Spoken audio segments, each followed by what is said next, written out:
나무는 광합성을 통해 대기 중의 이산화탄소를 흡수하고 산소를 방출하는 과정에서 남은 탄소를 그 안에 차곡차곡 저장합니다.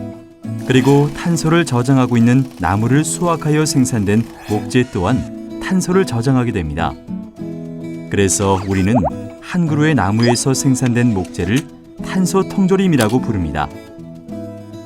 목재를 인공 건조제 등의 원자재로 가공하기 위해서 우리는 적은 에너지만을 사용해도 됩니다. 목재에 비해 철강은 85배, 알루미늄은 무려 350배나 많은 에너지를 필요로 합니다. 오랜 시간, 많은 정성을 들여 생산된 목재는 우리 생활에 필요한 다양한 고급스러운 제품으로 만들어지게 됩니다. 특히 차가운 콘크리트 건물이 아닌 자연과 잘 어울리는 목조 주택에서 산다는 것은 쾌적한 환경 속에서 우리 가족의 건강을 지키고 나아가 우리나라의 자연을 지키는 친환경 삶의 실천입니다. 혹시 당신도 목재를 수확하는 것이 무조건적인 환경 파괴 행위라고 생각하고 있나요? 열대우림 지역의 무분별한 벌채는 분명 환경을 파괴하는 일일 것입니다.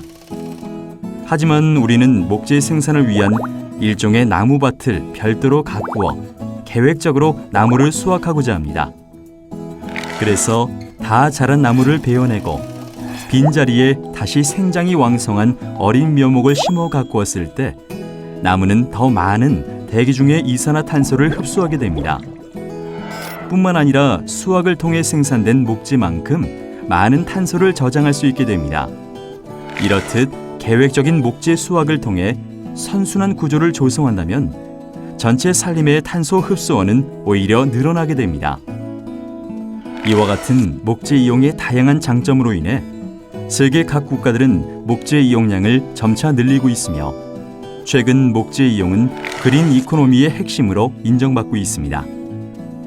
지속 가능한 목재의 사용은 바로 지구를 숨쉬게 하는 방법입니다.